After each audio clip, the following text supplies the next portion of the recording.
So Riley, we're gonna start. I'm gonna give you a paper and I want you to just read the story on it out loud so that you and I can hear it. After you read it, I'm gonna take the paper back from you and then ask you a few questions about the story. Do you have any questions about what we're gonna do? Nope, okay.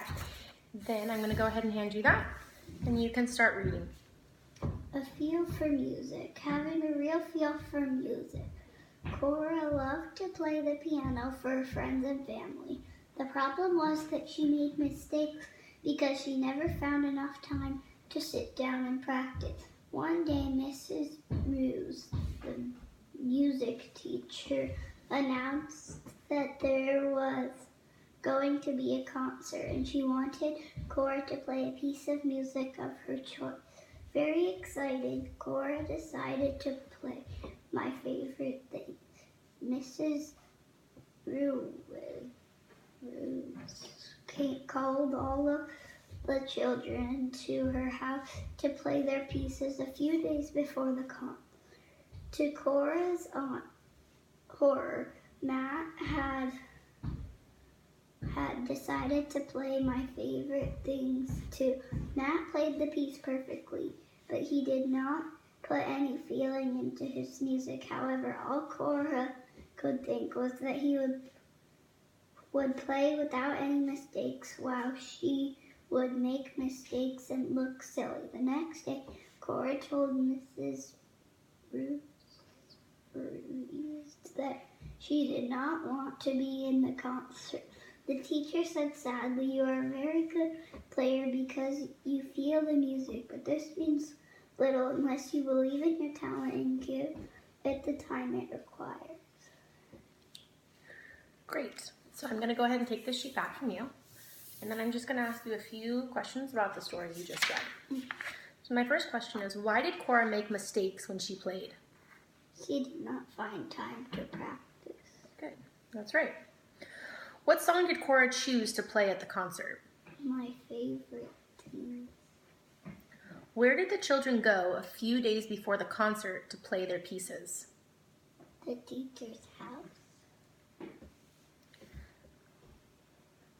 What does the word horror mean in the story?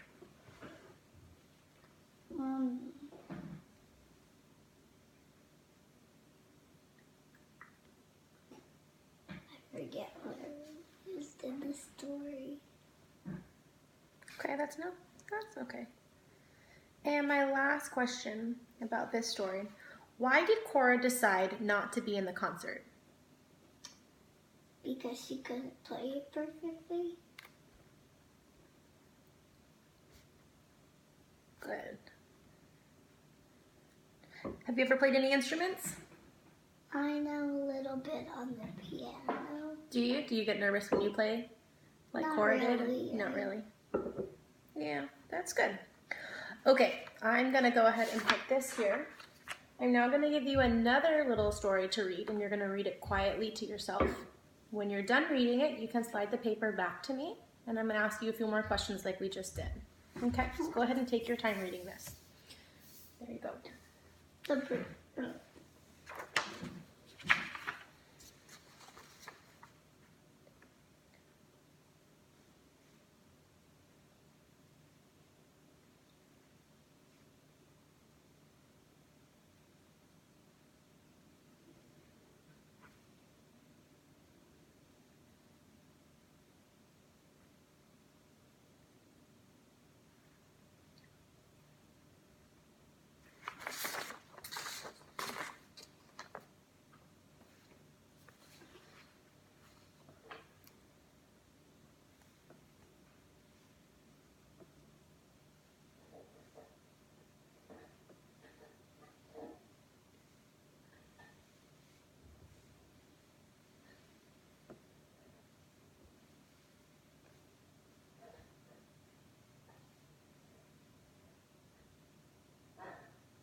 All right. So for what occasion did Mrs. Dell's children give her the bracelet? Her birthday? When did Mrs. Dell notice that the bracelet was missing? Before she went to bed. What probably caused the bracelet to fall off Mrs. Dell's wrist?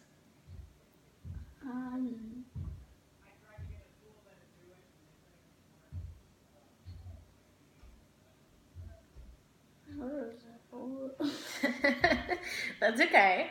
I'm going to go down to the next question, okay? Okay. What does the word frantic mean in the story? I'm not with you in the story, but I remember where it was used. Do you remember what it means? What does the word frantic mean?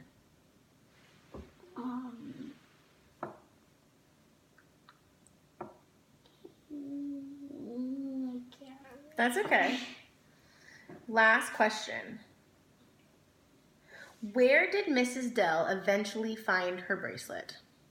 Under the couch. Great. Okay, those are my 5 questions for this. Let me go ahead and pause here.